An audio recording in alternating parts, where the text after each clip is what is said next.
Well, joining me now to discuss the prevalence of drug abuse, factors fueling it, and how to tackle it in Nigeria is Dr. Lina Okereke. She's the country representative of Drug Free World Africa. Thank you, madam, for being on the news tonight. Thank you very much. I mean, let me start by asking you, is a drug-free society even possible? I mean, looking at the statistics recently released by the UN Office on Drugs and Crime, the 2025 report estimates a 14.4% of Nigerians aged between 15 and 64 using psychoactive substances, and a Lagos state survey alone suggests that nearly 1 in 7 secondary school students abuses drug. So is a drug-free society even possible? Yes, it could be possible, yes, if we follow a good strategy. And what would that strategy be? Strategy, there are many ways. One, creating a resilience, empowering the youth with the proper education, starting early, educating them against drug abuse. And when we say catch the young before drug does, it's a very, very powerful strategy.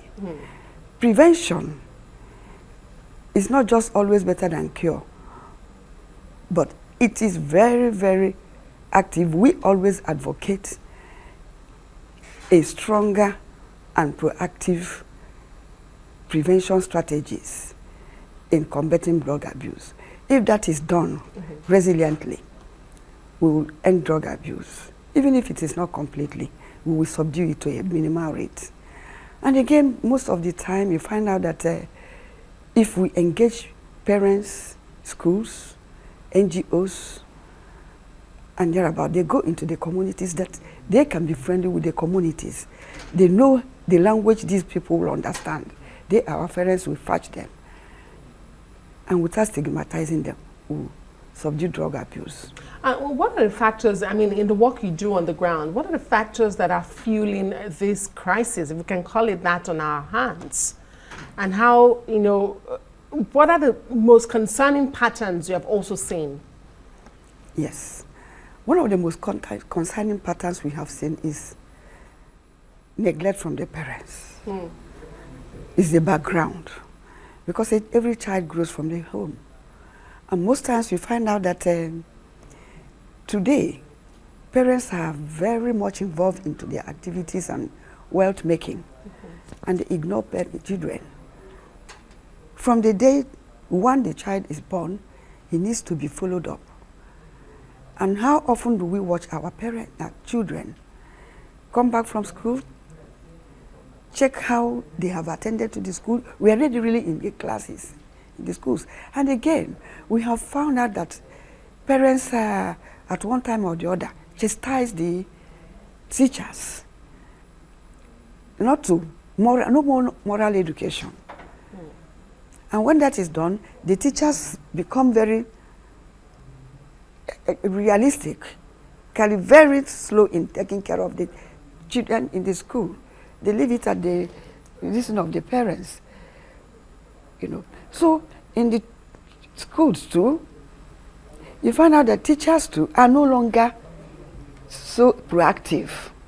They are no longer following the children.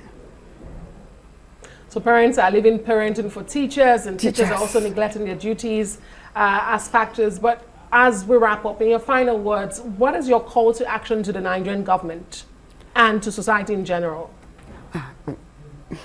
If we can create good empowerment to young initiatives, it will help to curb drug abuse. Because you see, drug abuse is the gun that triggers without any hand. You know, it drains the brain, and it creates a high degree of insecurity without bullet.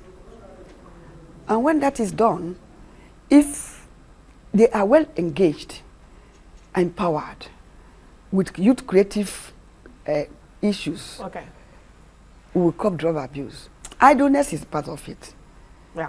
A very good place to leave it. Dr. Lina Okereke, thank you for the work you do. She's the country representative for Drug Free world, Africa. Everyone has a role to play.